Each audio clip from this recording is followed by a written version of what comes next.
Olá, querido amigo e querida amiga, graça e paz da parte de Deus e de nosso Senhor e Salvador Jesus Cristo. Que alegria ter você para mais uma vez estudarmos a poderosa Palavra de Deus. Estamos numa série de estudos falando sobre os ensinamentos do nosso Senhor e Salvador Jesus Cristo. E hoje nós vamos estar vendo sobre a terceira pessoa da Trindade, ou seja, o que Jesus ele nos ensinou sobre o Espírito Santo. E eu convido você, neste exato momento que está na sua casa, na tua faculdade, enfim, aonde quer que você esteja neste exato momento, a pegar sua Bíblia, seu caderno, sua caneta, fazer as suas anotações e mergulhar comigo nessa poderosa revelação da parte de Deus. Mas antes de nós entrarmos no contexto bíblico e no estudo de hoje, eu quero convidar você, amigo, a fazermos uma oração. Nunca iniciamos um estudo bíblico sem antes de orar. Vamos orar, vamos falar com Deus? Oramos. Senhor meu Deus e meu Pai, Criador dos céus e da terra, neste momento te damos graça mais uma vez por estar estudando a Tua Palavra. Hoje nós vamos aprender a respeito do Teu Santo Espírito, que este nos abençoa, assim como inspirou profetas e pregadores, escritores, que venha também nos iluminar no estudo de hoje. Abençoa nossas vidas, é a minha oração, em nome de Cristo Jesus. Amém. Queridos e amados irmãos em Cristo Jesus, você, amigo telespectador, que tem acompanhado o programa Em Busca da Verdade, hoje nós percebemos que a doutrina da Trindade ela está ficando meio de lado, e principalmente em se tratando da terceira pessoa, ou seja, o Espírito Santo de Deus. Hoje não se fala muito nisso, nós não vemos aquele estudo aprofundado, ou seja, o Espírito Santo de Deus está ficando meio rejeitado nas igrejas. Não está sendo muito enfatizado no meio cristão. As pessoas, ao falar do Espírito, vê ele ou coloca ele em um outro nível, mas não dão toda a credibilidade e toda a divindade ao mesmo. Eu pergunto para você, meu amigo, o que é o Espírito Santo? O Espírito Santo é a terceira pessoa da Trindade Santíssima. É a semelhança do Pai e também do Filho. E o Espírito Santo, ele é Deus. Guarde bem essa descrição. O Espírito Santo, ele é Deus. Mas hoje muitos não conseguem vê-lo como Deus. Às vezes muitos vê como o Espírito de Cristo, um Espírito vindo da parte de Deus, mas não consegue dar essa qualidade, essa qualificação, essa divindade ao Espírito. Ou seja, o Espírito Santo, nós temos que entender, ele é Deus. E ao olharmos para as Santas Escrituras, a Trindade sempre esteve presente desde Gênesis até o livro do Apocalipse. Quando eu falo em Trindade, eu estou me referindo ao Deus Pai, ao Deus Filho e ao Deus Espírito. Quando nós vamos para Gênesis, no capítulo 1, ali diz, no princípio, Deus criou os céus e a terra. No versículo 2, e o Espírito de Deus pairava sobre a face das águas. Nós temos ainda João no capítulo 1, quando ele vai descrever acerca do Verbo, ele vai falar e vai dizer algo muito importante. Todas as coisas foram feitas por ele, e sem ele, nada do que foi feito se fez. Ou seja, João, no seu evangelho, estava prescrevendo a Cristo, que Cristo, como verbo de Deus, ele estava presente na criação de todas as coisas. Note que a Trindade, no momento da criação, estava junta, estava unida, Deus Pai, Deus Filho e Deus Espírito. Agora, quando nós vamos para o livro do Apocalipse, no capítulo 1, ali nós temos Deus Pai entregando a revelação para o Deus Filho. Jesus, então, ele envia um anjo, o anjo notifica a João e João escreve às igrejas. E temos ainda os 7 Espíritos de Deus. Os 7 Espíritos de Deus é uma alusão ao Espírito Santo, ou seja, a obra do Espírito Santo, a forma com que ele estava conduzindo a revelação e principalmente a profecia. E nós temos então Deus Pai, Deus Filho e Deus Espírito. Percebe-se que a Trindade sempre está junto, sempre está unida.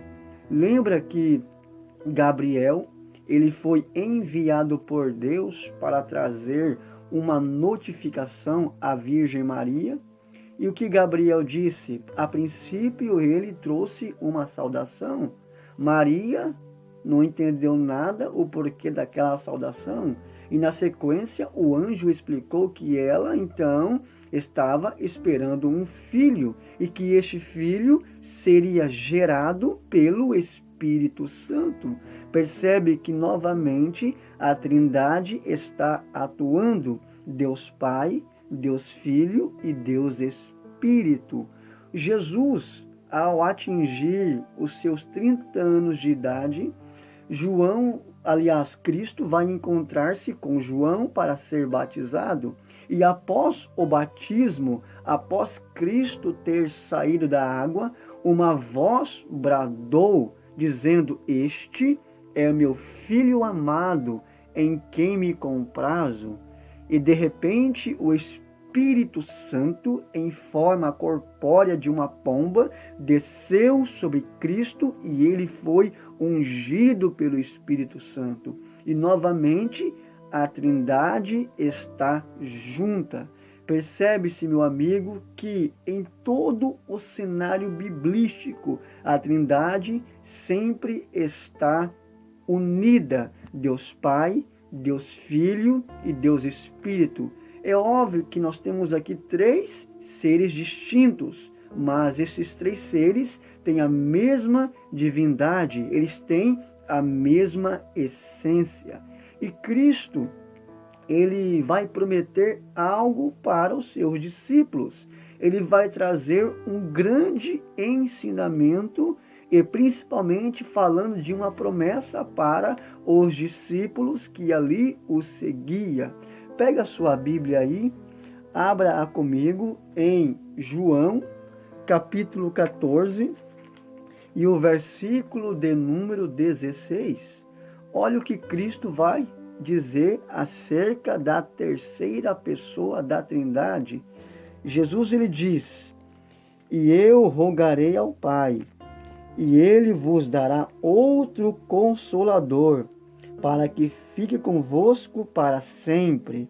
Verso 17, o Espírito da verdade, que o mundo não pode receber, porque não o vê nem o conhece, mas vós o conheceis, porque habita convosco e estará em vós. Cristo aqui está falando do Espírito Santo.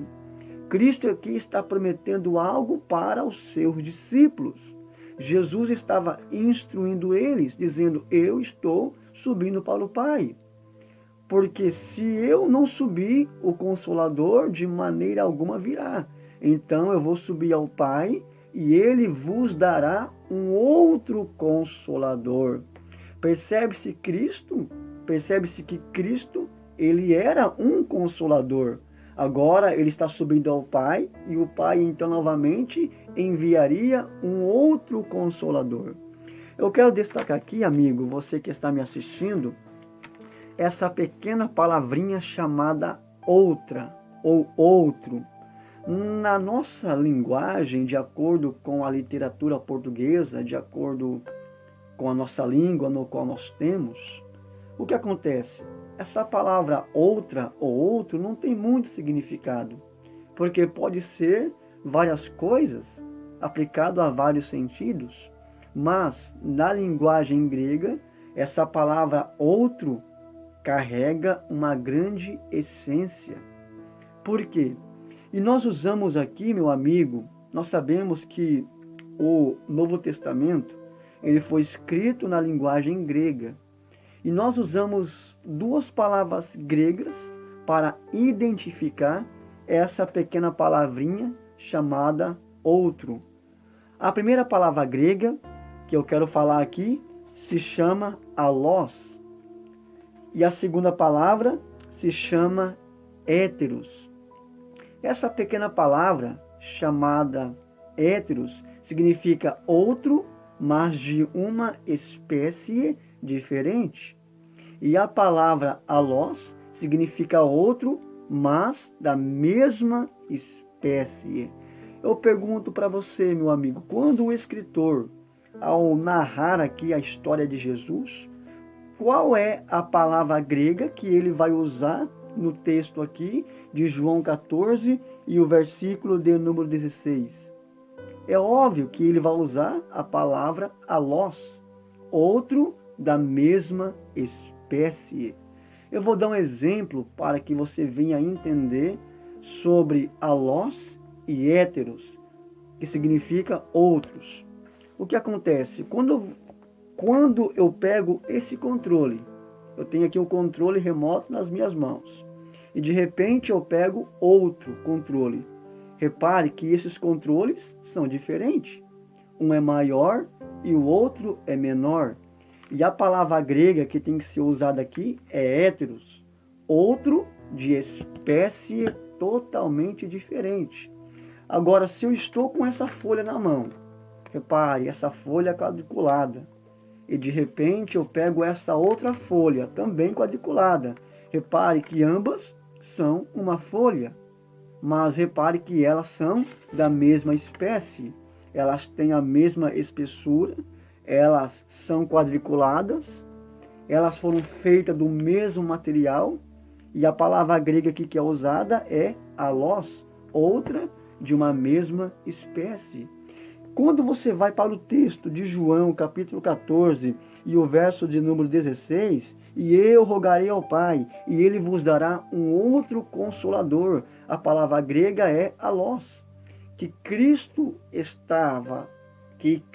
ele rogaria ao Pai, e Deus então enviaria um outro consolador, ou seja, um outro da mesma espécie.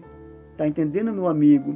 Ou seja, Jesus, ele está falando sobre o Espírito Santo. E ao falarmos do Espírito Santo, meu amigo, o Espírito Santo, ele exerce os mesmos atributos de Deus. Só para você ter uma convicção, o apóstolo São Paulo, quando ele vai escrever a sua carta aos Romanos, no capítulo de número 15 e o verso de número 19, o apóstolo Paulo, ele fala que o Espírito Santo é onipotente. E percebe-se que Deus tem essa descrição, que Deus ele tem este atributo onipotente. E o Espírito Santo, ele é onipotente. O salmista, no Salmos de número 139 e o versículo de número 7, o salmista diz que o Espírito Santo é onipresente. E Paulo ainda vai concluir em 1 Coríntios capítulo 2, versos 10 e 11, que o Espírito Santo, ele é onisciente. Percebe-se, amigo, que o Espírito Santo, ele exerce os mesmos atributos de Deus. E Cristo, então, neste momento, estava dizendo para os discípulos: eu rogarei ao Pai, e ele vos dará um outro ajudador, um outro consolador da mesma espécie que eu. Porque Cristo, ele é um consolador. E ele, então, enviaria outro consolador da mesma espécie, com a mesma natureza divina. Quando nós falamos, meu amigo, do Espírito Santo de Deus, ao olharmos para o Antigo Testamento, percebe-se aqui que o Espírito, ele não vinha para todas as pessoas. O Espírito Santo, ele vinha somente para pessoas especificadas, ou seja, quando Deus queria realizar um trabalho diferenciado ou um trabalho específico, ali a pessoa era escolhida pelo Espírito Santo para desenvolver um determinado serviço. Lembra quando Deus ordenou a Moisés para que este viesse a fazer um santuário? E o que aconteceu? Teve duas pessoas ali que foram capacitadas, que foram cheias do Espírito, e o Espírito Santo encheu-os de sabedoria, de conhecimento para desenvolver aquele ofício. Ou seja, estamos falando de Bezalel e Oholibe, que foram pessoas que o Espírito Santo escolheu para desempenhar o ofício do santuário. E assim também nós temos outras pessoas que o Espírito Santo de Deus também escolheu para desenvolver um determinado trabalho ou de acordo com o propósito de Deus. E percebe-se que aqui Jesus, ele está prometendo algo para os cristãos, que o Espírito Santo viria sobre eles, mas para isso o Senhor Jesus, ele teria que ser glorificado. E antes mesmo da crucificação, aliás, após a crucificação, Jesus, ele vai dar uma ordem para eles: vocês vão ficar em Jerusalém. Cristo deu a ordem para eles ficarem em Jerusalém. E após a ressurreição, Cristo, ainda estando 40 dias aqui na terra com eles, lá em Atos capítulo 1 e o versículos 9 e 10, nós temos a ascensão do Mestre. E quando Jesus ele foi assunto ao céu, Jesus então ele foi glorificado, ocupou o seu lugar no santuário, e durante esse período Jesus rogou ao Pai para que o Pai enviasse o Consolador. E essa promessa, ela vai ter o cumprimento em Atos capítulo 2, em que o Espírito Santo desceu no dia de Pentecostes e todos foram cheios do Espírito Santo. Repare que o Espírito Santo desceu no dia de Pentecostes. O dia de Pentecostes era uma festa que havia entre os judeus 50 dias após a Páscoa. E após a Páscoa, 50 dias depois, teve esse dia, essa festa, e foi exatamente nesse dia que o Espírito desceu sobre eles e todos foram cheios do Espírito Santo. Aliás, meu amigo, eu quero abrir um parênteses aqui, quando o assunto é cheios do Espírito Santo. Eu quero fazer uma pequena pergunta para você, amigo telespectador. O que é uma pessoa cheia do Espírito Santo? Talvez você se pergunte, presbítero, uma pessoa cheia do Espírito Santo é aquela pessoa que fala em línguas estranhas? Uma pessoa cheia do Espírito Santo é aquela pessoa que pula, rodopeia, esperneia na igreja? Eu quero dizer para você, meu amigo, pelo fato da pessoa falar línguas estranhas, da pessoa espernear, pular, gritar, plantar bananeira, isto não é nenhuma evidência de que este ou esta está cheia do Espírito Santo. Não é.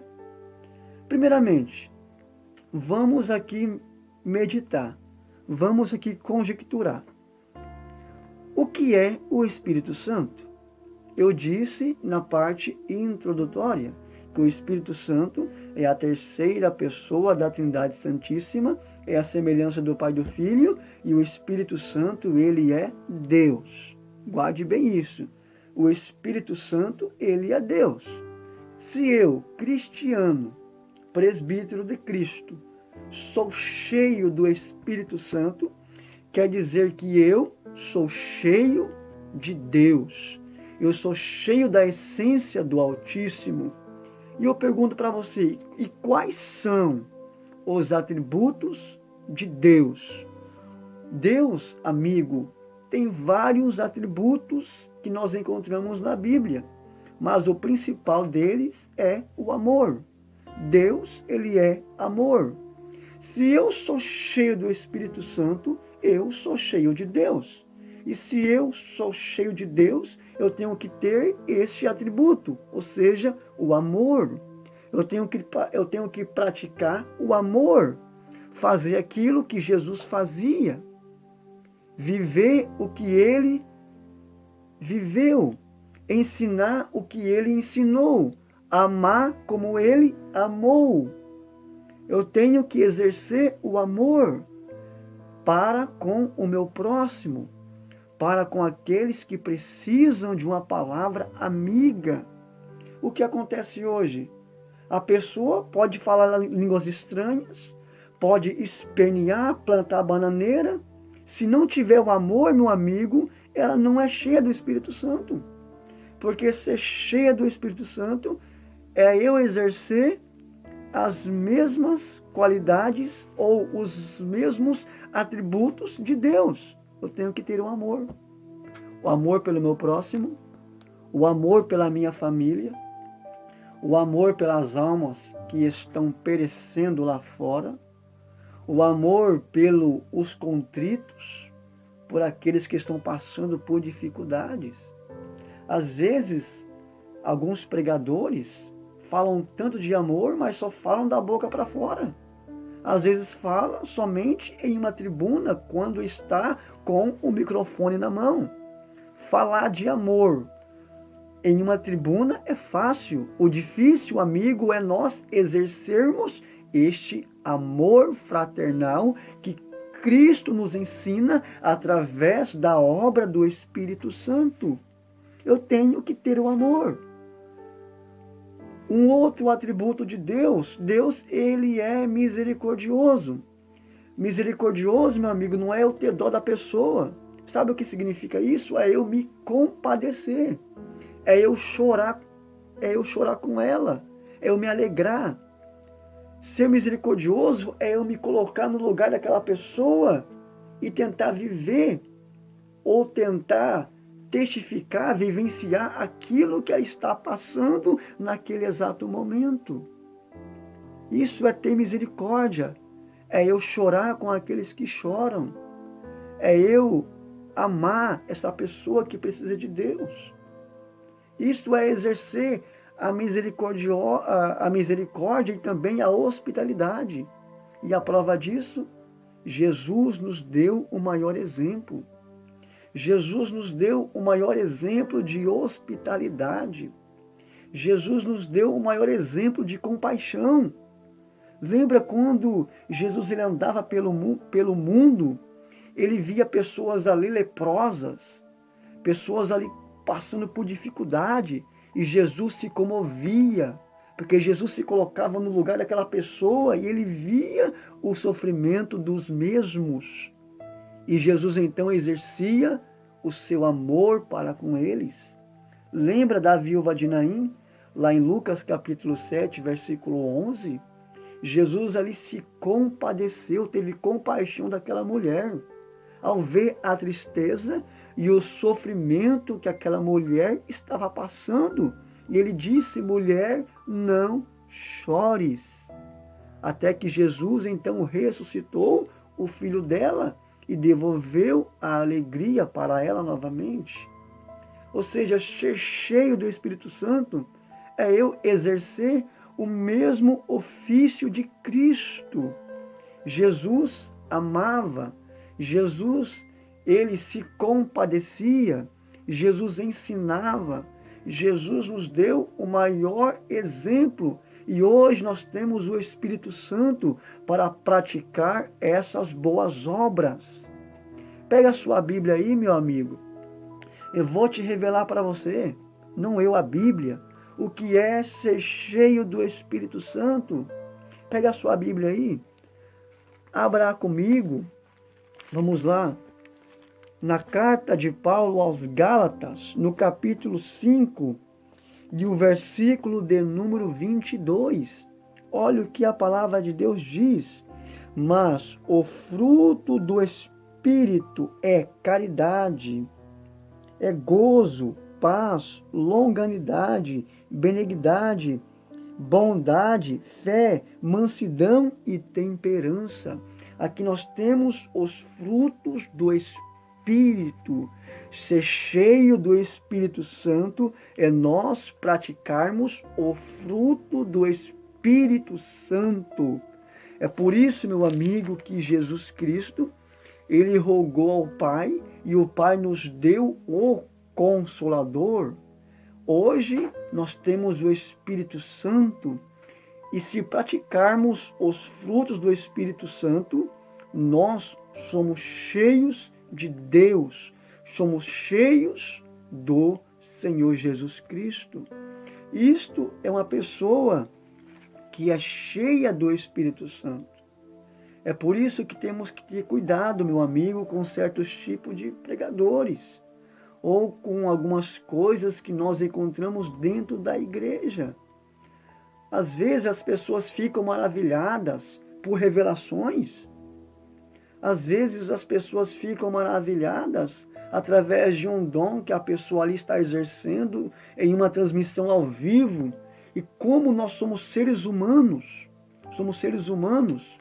e somos limitados a certas coisas, o que acontece? Isto afeta o nosso caráter psicológico.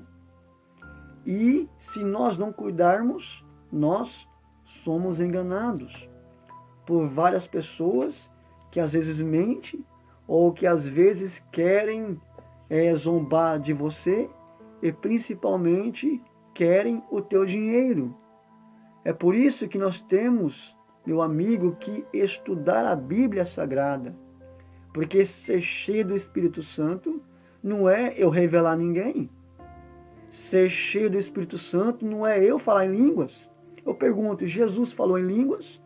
Você nunca vai ver Jesus Cristo falar em línguas estranhas. Você nunca vai ver Jesus Cristo pular, espernear, sapatear, não. Jesus Cristo, ele era humilde, ele era simples, ele era manso.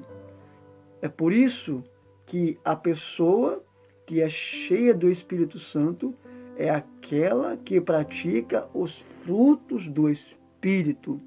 Quer ser cheio do Espírito Santo? Então, meu amigo, pratique os frutos do Espírito Santo.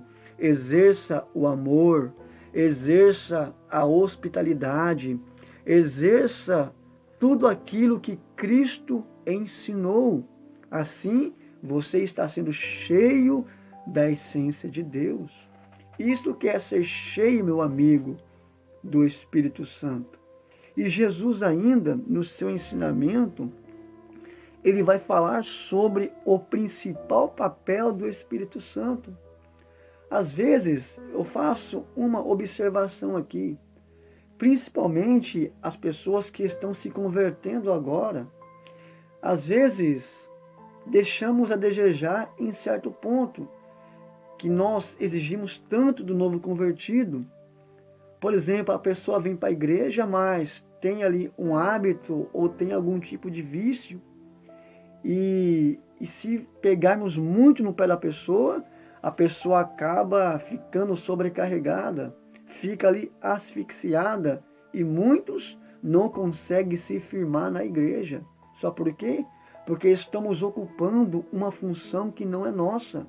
A minha função como presbítero é pregar a palavra, ensinar a palavra. Essa é a minha função, semear a palavra para aqueles que precisam. Agora, a mudança, quem vai fazer na vida do homem não é eu. A mudança, quem vai fazer na vida do ser humano, não é o padre da tua paróquia, não é o bispo da tua igreja, não é o apóstolo da tua denominação. Sabe quem vai fazer a obra na vida do homem? É o Espírito Santo. A nossa função é pregar a palavra. Agora, a obra, quem faz é o Espírito Santo. E eu quero que você pegue a sua Bíblia. Abra comigo em João, no capítulo de número 14. Vamos estar aqui meditando na palavra de Deus. Aliás, meu amigo, vamos para outro texto. Eu quero que você pegue a sua Bíblia. Vamos para João capítulo 16. E o versículo de número 8. Aqui nós temos aqui a principal função do Espírito Santo. Olha o que a Bíblia nos diz.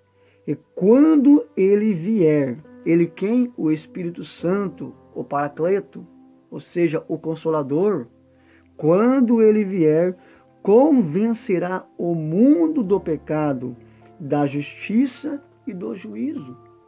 Este é o principal papel do Espírito Santo, convencer o ser humano do pecado.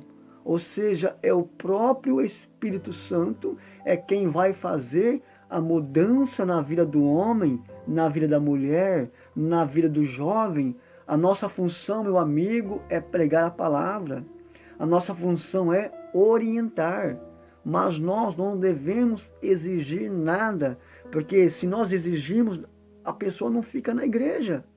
É por isso que hoje, se nós olharmos para o Brasil, meu amigo, a maioria das pessoas são pessoas que estão desviadas. É porque não aguentaram a carga, não aguentaram a pressão, porque exigiram demais dessas pessoas.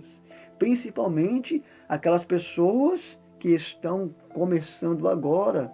Por exemplo, uma pessoa que está há 2 anos ou há 3 anos na igreja, eu não posso comparar essa pessoa com aquela que está há 20 ou 30 anos, porque a maturidade cristã é totalmente diferente. Às vezes o que acontece, a pessoa vem para a igreja hoje, principalmente aquele que é jovem, e nós sabemos que o jovem não é fácil estar na casa de Deus, porque existe alguns parasitas, alguns vícios que prendem o jovem. E se nós exigirmos demais dos jovens, muitos não ficam na igreja. Então nós temos que pedir uma orientação de Deus para que o Espírito Santo nos dê uma estratégia para segurar esses jovens na casa do Senhor. Mas quem faz a obra, quem vai libertá-los, quem vai transformá-los, não somos nós, e sim o Espírito Santo de Deus. Esta é a função do Espírito Santo. É o Espírito Santo é quem vai fazer a mudança na vida da própria pessoa. E a palavra de Deus ainda continua nos ensinando, o próprio Jesus, ele nos ensina, João capítulo 16, e o versículo de número, vamos ler aqui o versículo 13. Olha o que a palavra de Deus nos diz. Mas quando vier aquele Espírito da verdade, ele vos guiará em toda a verdade. Ou seja, esta é a principal função do Espírito Santo. É ele quem vai nos orientar. É o Espírito Santo de Deus que vai nos posicionar. É ele que vai nos guiar a toda a verdade. Ou seja, se eu estou aqui pregando para você, meu amigo, é porque foi através do Espírito Santo. É porque o Espírito de Deus, ele me guiou a esta verdade, e hoje nós estamos aqui estudando a palavra de Deus. É o Espírito Santo do Senhor que vai guiar o homem a toda a verdade. Além de ele fazer a obra, a mudança na vida do ser humano, além de convencer o homem do erro, do pecado, ele ainda vai guiar a pessoa a toda a verdade. Esta é a principal função, meu querido, do Espírito Santo de Deus. Quem faz a obra não somos nós. Quem faz a obra é o Espírito do Senhor. E isto tem que ser pautado nos dias de hoje. Querido amigo, para encerrar essa participação no nosso estudo, você sabia que existe algo imperdoável? Ou seja, o ser humano, existe pecado para todo propósito, mas todos eles são perdoados, desde que há um arrependimento sincero. Mas existe algo que é imperdoável. Sabe o que é que eu estou falando, meu amigo? É da blasfêmia contra o Espírito Santo. Eu quero que você pegue a sua Bíblia. Vamos lá para o Evangelho que escreveu Mateus. Vamos ler aqui o capítulo 12. Evangelho que escreveu Mateus, capítulo 12. Vamos estar lendo o verso de número 31. Olha o que a palavra de Deus nos diz. Portanto, eu vos digo, todo o pecado e blasfêmia será perdoado aos homens, mas a blasfêmia contra o Espírito não será perdoado aos homens. Você percebe como nós estamos falando do Espírito Santo, e nós estamos falando sobre a obra do Espírito Santo, sobre que o Espírito Santo tem poder para fazer mudanças na vida do ser humano, que ele vai nos guiar a toda a verdade, e quando ele vem para nos convencer do pecado e do mundo em que nós estamos vivendo. Falando nisso, existe algo, meu amigo, que é imperdoável, que é a blasfêmia contra o Espírito Santo. Interessante, meu amigo, esse assunto poucas pessoas não falam, poucas pessoas não pregam. Às vezes nós encontramos esse termo na Bíblia sobre a blasfêmia contra o Espírito Santo, mas ninguém consegue especificar que tipo de blasfêmia é esta. E às vezes o cristão, a pessoa fica até em dúvida: será que eu blasfemei contra o Espírito Santo? Será que eu falei algum palavrão? Ou fiz algo indevido? Será que eu blasfemei? Muitos cristãos ficam com essa dúvida, martelando em sua mente se ele ou ela blasfemou contra o Espírito Santo. Mas afinal, o que é a blasfêmia contra o Espírito Santo? E é algo que não tem perdão, é algo imperdoável. O que significa essa blasfêmia? Deixa eu lhe contar, meu amigo, uma pequena parábola para nós entendermos sobre o que é a blasfêmia contra o Espírito Santo. E através dessa pequena parábola, você vai entender que tipo de blasfêmia é esta.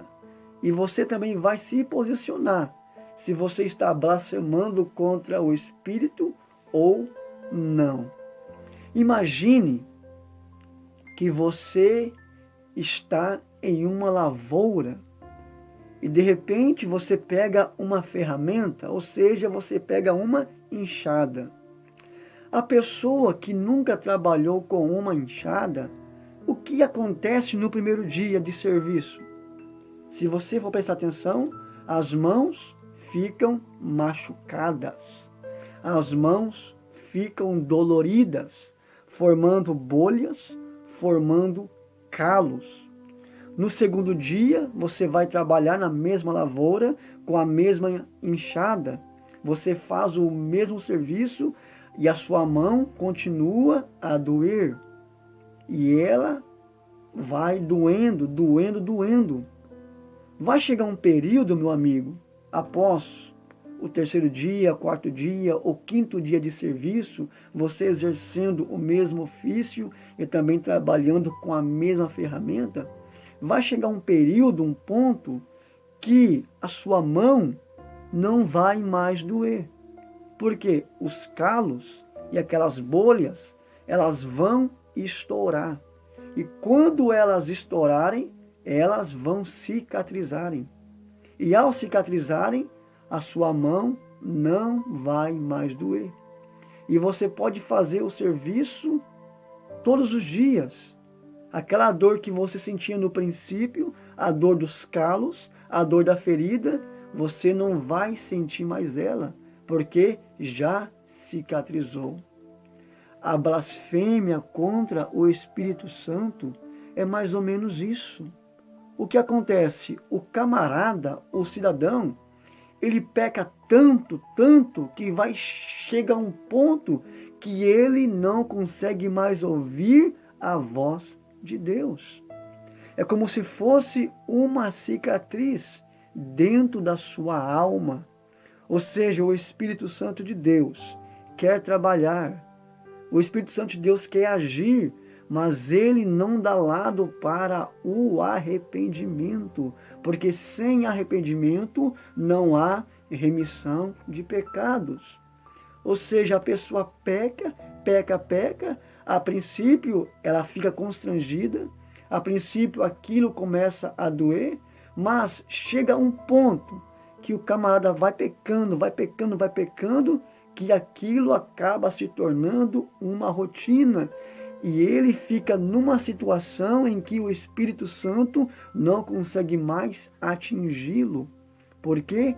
Porque sem arrependimento não há remissão de pecados. Ou seja, isso acaba se tornando uma ferida dentro da própria alma. Isto, meu amigo, que é a blasfêmia contra o Espírito Santo. É a pessoa que peca e chega a um ponto que ela não é mais alcançada pelo Espírito Santo. Ou seja, a pessoa não se arrepende de nada. A pessoa acabou sendo marcada, sendo cicatrizada pelo pecado que a mesma cometeu. Isto que é blasfemar contra o Espírito Santo de Deus. E eu quero dizer para você, meu amigo, você que está nos assistindo neste exato momento, talvez o que você ouviu aqui hoje são coisas novas. São coisas, geralmente, que nós não ouvimos nas igrejas. Porque hoje o modismo é pregar prosperidade, pregar riqueza, pregar vida em abundância. Mas estas descrições sobre a obra e os frutos do Espírito, a forma com que o Espírito de Deus age, isto ninguém quer falar mais.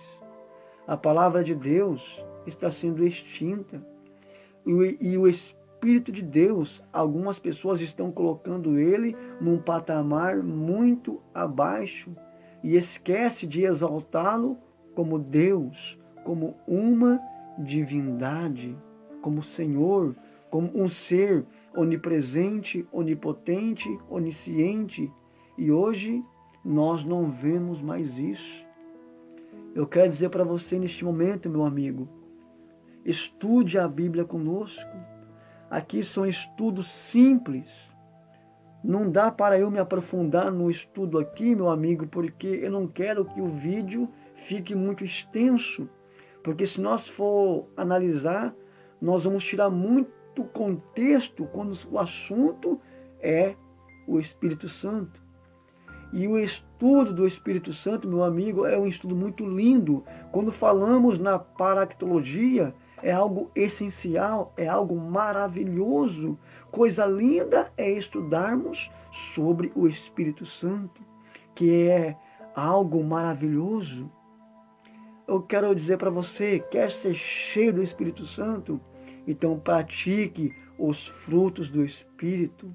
Quer ter uma vida plena com Deus? Seja cheio do Espírito Santo. Ande conforme Cristo andou. Ensine o que ele ensinou. Viva o que ele viveu. Isto é uma pessoa cheia do Espírito Santo. Talvez eu estou falando para um amigo católico, para um amigo espírita, para um amigo que se afastou dos caminhos de Deus. Meu amigo, eu quero dizer para você, seja cheio do Espírito Santo. Mas para isso acontecer, receba Jesus Cristo no teu coração. Deixe que o Espírito Santo de Deus te molde. Porque quem vai moldar a sua vida, quem vai te lapidar, não vai ser eu, não vai ser o padre, não vai ser pastor, não vai ser homem nenhum. Quem vai te moldar de acordo com a perfeição divina é o próprio Deus. E Ele quer, meu amigo, fazer morada em você. Nós somos templos do Espírito Santo de Deus. O nosso corpo é morada do Espírito Santo. No Antigo Testamento, o Espírito Santo de Deus habitava em tendas através das manifestações do santuário. Hoje, o Espírito Santo quer habitar na sua vida. Ele quer habitar dentro de você. Mas para isso acontecer, meu amigo, dê lugar a Ele. Dê o primeiro passo para Cristo e deixe que a obra do Espírito Santo de Deus te molde a cada dia. Eu quero fazer aqui uma oração pela sua vida, te apresentando nas mãos do Deus Todo-Poderoso. Vamos orar? Senhor meu Deus, te damos graças pela oportunidade de estarmos estudando sobre o Teu Espírito. Que o Teu Espírito molde essa pessoa que nos assiste, este amigo evangélico, católico, espírita, obreiro, enfim, essa pessoa que tem acompanhado o nosso programa. Abençoa eles e que o Senhor possa iluminá-los, que o Senhor possa guiá-los e assim, Senhor Jesus Cristo, fazendo a sua obra na vida desta pessoa. Assim eu clamo, é a minha oração, em nome de Cristo Jesus. Amém. Meus amigos, vocês que esteve nos acompanhando neste estudo, que Deus abençoe a vida de cada um. E semana que vem nós vamos voltar trazendo mais aqui um estudo sobre os ensinamentos do Senhor Jesus Cristo. E lembre-se, meu amigo, lâmpada para os meus pés e luz para os meus caminhos é a tua palavra. Que a palavra de Deus ilumine a sua vida em nome de Jesus.